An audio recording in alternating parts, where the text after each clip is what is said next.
भोपाल से प्रस्तुत हैं प्रादेशिक समाचार। नमस्कार, समाचारों के साथ मैं जितेंद्र रघुवंशी। पहले मुख्य समाचार। मुख्यमंत्री शिवराज सिंह चौहान ने कहा है कि प्रवासी मजदूरों को रोजगार देकर ग्रामों में बनी जनोपयोगी अधोसंरचनाएं। प्रधानमंत्री श्री मोदी ने स्वामित्व योजना में प्रॉपर्टी कार्ड वितरण का किया शुभारंभ। भोपाल की बेटी प्रियंका ने सरकार के रवैये से दुखी होकर भाई बहनों के साथ इच्छा मृत्यु की मांग की है। और जीतू पटवारी ने बुजुर्ग महिला से पूछा, कमलनाथ सरकार में क्या कमियां थीं? जवाब मिला, कई कमियां थीं। अब समाचार विस्तार से। मुख्यमंत्री श्री शिवराज सिंह चौहान ने कहा है कि कोरोना काल में ग्राम पंचायतों के पदाधिकारियों ने प्रवासी मजदूरों को रोजी रोटी का साधन दिलवाने, मनरेगा के कार्यों के संपादन और पंच परमेश्वर योजना में ग्राम में जनोपयोगी निर्माण कार्यों को पूरा करवाया है। पंचायत पदाधिकारियों की इस भूमिका को सभी ने सराहा भी है। इसके लिए वे बधाई के पात्र हैं। मुख्यमंत्री श्री चौहान आज प्रदेश के ग्रामीण क्षेत्रों में पंचायत एवं ग्रामीण विकास विभाग की तरफ से पंचायतों के माध्यम से 106 करोड़ 4 लाख रुपए लागत से बनाई गई 1584 संरचनाओं का वर्चुअल कार्यक्रम में लोकार्पण कर रहे थे। मुख्यमंत्री श्री चौहान ने कार्यक्रम में कुछ जिलों के पंचायत प्रधानों से ग्रामों से संबंधित विभिन्न मुद्दों पर चर्चा भी की।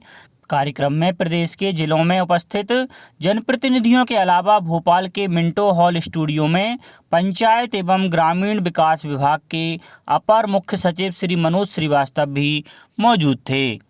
मुख्यमंत्री श्री चौहान ने कहा कि ग्रामों में पक्के आवास, नल जल योजना, प्रधानमंत्री किसान निधि योजना के क्रियान्वयन के साथ ही अन्य स्वीकृत कार्यों को तेजी से पूर्ण करने का लक्ष्य है। मुख्यमंत्री श्री चौहान ने आज लोकनायक जयप्रकाश नारायण और राष्ट्र ऋषि नानाजी देशमुख जयंती पर हो रहे इस वर्चुअल लोकार्पण कार्यक्रम में शामिल हुए ग्रामवासियों से ग्रामों में स्वच्छता और व्यक्तिगत स्वास्थ्य के प्रति सचेत रहते हुए कोरोना जैसी महामारी से बचाव के लिए सजग रहने का आह्वान किया। मुख्यमंत्री श्री चौहान ने कहा कि विपदा के काल में विकसित सामुदायिक भवन, हाट बाजार, यात्री प्रतीक्षालय, सीसी रोड, सामुदायिक स्वच्छता परिसर, पंचायत भवन और अन्य बुनियादी सुविधाओं का लाभ लेते हुए इन ग्रामीण परिसंपत्तियों के बेहतर रखरखाव में सभी लोग योगदान दें। प्रधानमंत्री श्री नरेंद्र मोदी ने कहा है कि आत्मनिर्भर भारत के लिए स्वामित्व योजना एक बड़ा कदम है। प्रत्येक परिवार को प्रॉपर्टी कार्ड उपलब्ध करवाने का लक्ष्य पूरा करने के लिए ठोस पहल हुई है। अपने मकान का मालिक बनने से स्वाभिमान जागृत होता है, नए विश्वास की जिंदगी शुरू होती है, संपत्ति के क्रय विक्रय का कार्य आसान और बैंक ऋण प्राप्ति में मदद भी मिलती है। प्रधानमंत्री श्री मोदी आज मध्य प्रदेश सहित देश के 6 राज्यों के 763 गांवों के लोगों के लिए निर्मित संपत्ति कार्ड वितरण की शुरुआत कर रहे थे। प्रधानमंत्री श्री मोदी ने मध्य प्रदेश के हितग्राहियों में से चयनित डिंडोरी जिले के एक हितग्राही श्री दशरथ सिंह मरावी से बातचीत भी की। प्रधानमंत्री श्री मोदी ने श्री दशरथ सिंह से पूछा कि ग्राम में ड्रोन आने से कोई झगड़ा तो नहीं हुआ और कागज मिलने में कोई दिक्कत तो नहीं आई। श्री दशरथ मरावी ने प्रधानमंत्री श्री मोदी को उत्तर दिया कि उन्हें कोई दिक्कत नहीं आई, यह अच्छा कार्य हो गया है। प्रधानमंत्री श्री मोदी ने लाभान्वित हितग्राहियों से कहा कि अब आपकी संपत्ति पर कोई भी गलत नज़र नहीं रख पाएगा। प्रधानमंत्री ने अन्य राज्यों के हितग्राहियों से भी बातचीत की। प्रधानमंत्री श्री मोदी ने कहा कि ड्रोन के माध्यम से मैपिंग सर्वे और लैंड रिकॉर्ड संधारण के लिए बड़े पैमाने पर कार्य किया जाएगा। स्वामित्व योजना लोगों को न सिर्फ प्रॉपर्टी कार्ड उपलब्ध करवाएगी बल्कि विकास कार्यों का संचालन भी आसान हो जाएगा। पंचायतों के कार्य भी तकनीक के माध्यम से पारदर्शी तरीके से पूरे हो रहे हैं। निर्मित कार्यों के लिए जियो टैगिंग को अनिवार्य किया गया है। प्रधानमंत्री श्री मोदी ने कहा कि उनकी जब ग्रामीणों से बात हुई तो ज्ञात हुआ कि स्वामित्व योजना के लिए ग्राम में ड्रोन के उपयोग से ऊंचाई से ली गई ग्राम की तस्वीर देखकर ग्रामवासी बहुत प्रसन्न होते हैं।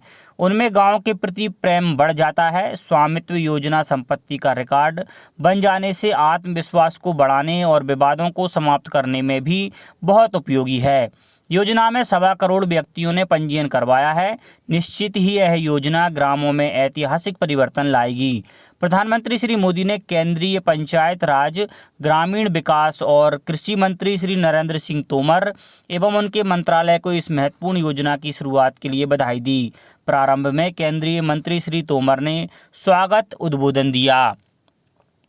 मध्य प्रदेश की राजधानी भोपाल में 27 साल की बेटी प्रियंका ने मुख्यमंत्री शिवराज सिंह चौहान से अपने भाई बहनों समेत इच्छा मृत्यु की मांग की है। मां की मौत से दुखी प्रियंका ने कहा कि मध्य प्रदेश के मुख्यमंत्री शिवराज सिंह चौहान ने मामा भांजी के नाम को बहुत प्रसिद्ध किया, लेकिन उनकी भांजी भटक रही है। उसकी मां की मौत अस्पताल में हो गई। 24 दिसंबर को प्रदेश की राजधानी भोपाल के जेपी अस्पताल में कोरोना वार्ड में भर्ती महिला की मौत हुई थी। महिला की बेटी ने अस्पताल प्रबंधन पर लापरवाही बरतने के आरोप लगाए थे। इसी मामले पर राजधानी भोपाल में मां की मौत से आहत 27 साल की प्रियंका ने अब अपने भाई बहनों समेत इच्छा मृत्यु की मांग की है।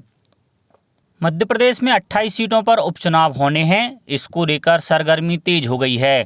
रविवार को कांग्रेस विधायक जीतू पटवारी ने कई इलाकों में जनसंपर्क किया। इस दौरान पटवारी ने महिला से पूछा कि कमलनाथ सरकार में क्या कमियां थीं। महिला ने झट से जवाब दिया, कई कमियां थीं। दरअसल चुनाव प्रचार के दौरान पटवारी ने बुजुर्ग महिला को मीडिया के सामने लाकर खड़ा कर दिया था। इसके बाद उन्होंने बुजुर्ग महिला से पूछा, दादी कमलनाथ सरकार की क्या क्या कमियां हैं। दादी ने झट से कहा, बहुत कमियां थीं। इस पर फिर पटवारी ने पूछा, जैसे? दादी ने फिर कहा, यह तो याद नहीं, लेकिन बहुत कमियां थीं। इस पर वहां मौजूद सभी लोग हंसने लगे।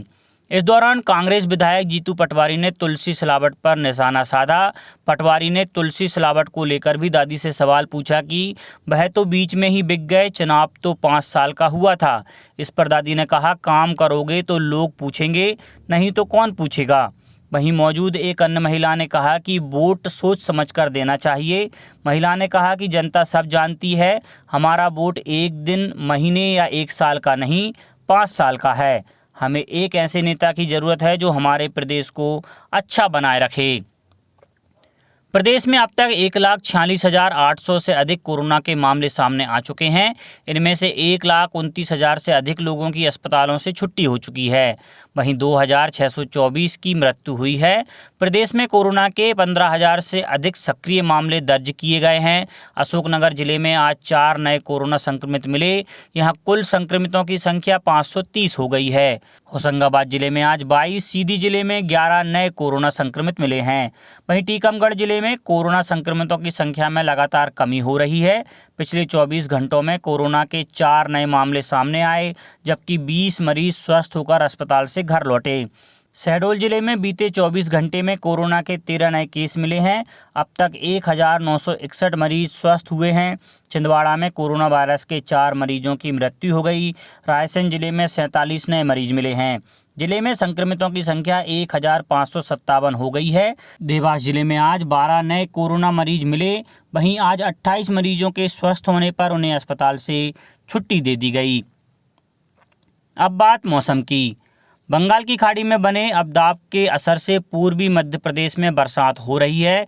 मौसम विज्ञानियों के मुताबिक इस सिस्टम से सोमवार को गहरे अवदाब के क्षेत्र में तब्दील होकर आगे बढ़ने के आसार हैं। मौसम विज्ञानी अभिजीत चक्रवर्ती ने बताया कि शनिवार को सुबह 8:30 बजे से शाम 5:30 बजे तक छिंदवाड़ा में 3, मंडला में 2 और बैतूल में 1 मिलीमीटर बारिश हुई। चक्रवर्ती ने बताया कि बंगाल की खाड़ी में मौजूद सिस्टम के असर से मंगलवार बुधवार को राजधानी सहित प्रदेश के अधिकांश स्थानों पर हल्की बरसात होने के आसार हैं। उधर शनिवार को अधिकतम तापमान 33.2 डिग्री दर्ज हुआ, जो सामान्य रहा। न्यूनतम तापमान 21.2 डिग्री रिकॉर्ड किया गया। यह सामान्य से 1 डिग्री अधिक रहा। आने वाले दिनों तक ऐसे ही मौसम बने रहने की संभावना मौसम विभाग ने जताई है। अंडमान के तट पर बन रहे कम दबाव के क्षेत्र एवं गुजरात में बने चक्रवात के कारण बादल की मौजूदगी बढ़ गई है, जिसके कारण कई स्थानों पर बारिश की संभावना विभाग ने जताई है। अब कुछ समाचार संक्षेप में। मध्य प्रदेश के रीवा में एक नाबालिग लड़की के साथ एक किशोर ने दुष्कर्म किया। इससे आहत किशोरी ने अपने ऊपर मिट्टी का तेल डालकर आग लगा ली। मुख्यमंत्री शिवराज सिंह चौहान बोले, अब मैं हर भाषण से पहले घुटनों पर बैठकर लोगों को प्रणाम करूंगा। मध्य प्रदेश मेरा मंदिर है, जनता भगवान। स्वास्थ्य मंत्री डॉक्टर हर्षवर्धन ने कहा, ठंड में कोरोना के मामलों में तेजी आ सकती है। सरकार का वैक्सीन के इमरजेंसी यूज पर कोई विचार नहीं। अब तक 70,53,000 केस। बैतूल में ट्रांसफार्मर पर चढ़कर बिजली के तारों से छेड़छाड़ कर रहा युवक तेज झटके के साथ नीचे गिरा। इससे वह गंभीर रूप से घायल हो गया। प्रसिद्ध पार्श्व गायक किशोर कुमार की पुण्यतिथि 13 अक्टूबर को उनकी जन्मस्थली खंडवा में किशोर नाइट का आयोजन किया जाएगा। शिवपुरी जिले के पोहरी और करेरा में होने वाले विधानसभा उपचुनाव के लिए प्रेक्षक श्री अनिरुद्ध ने पोहरी क्षेत्र का निरीक्षण किया। पिछले 3 दिनों से छिंदवाड़ा में हो रही भारी बारिश से टमाटर, मिर्ची, लहसुन, संतरा और सब्जी की फसलों को भारी नुकसान पहुंचा है। सतना के टाउन हॉल में अंतर्राष्ट्रीय बालिका दिवस के अवसर पर महिला बाल विकास विभाग द्वारा बिटिया उत्सव का आयोजन किया गया। होशंगाबाद जिले में बाबई विकास खंड के आंगनबाड़ी केंद्रों में अंतर्राष्ट्रीय बालिका दिवस मनाया गया और उमरिया जिला मुख्यालय में अंतर्राष्ट्रीय बालिका दिवस के अवसर पर आयोजित कार्यक्रम में आदिम जाति कल्याण मंत्री मीना सिंह ने कहा कि बेटियों को उनका लक्ष्य हासिल करने में पालक अग्रणी भूमिका निभाएं। अंत में मुख्य समाचार एक बार फिर। मुख्यमंत्री शिवराज सिंह चौहान ने कहा है कि प्रवासी मजदूरों को रोजगार देकर ग्रामों में बनी जनोपयोगी अधोसंरचनाएं। प्रधानमंत्री श्री मोदी ने स्वामित्व योजना में प्रॉपर्टी कार्ड वितरण का किया शुभारंभ। भोपाल की बेटी प्रियंका ने सरकार के रवैये से दुखी होकर भाई बहनों के साथ इच्छा मृत्यु की मांग की है। और जीतू पटवारी ने बुजुर्ग महिला से पूछा, कमलनाथ सरकार में क्या कमियां थीं? जवाब मिला, कई कमियां थीं। इस बुलेटिन में इतना ही। घर पर रहिए, सुरक्षित रहिए और सुनते रहिए प्रादेशिक समाचार। नमस्कार।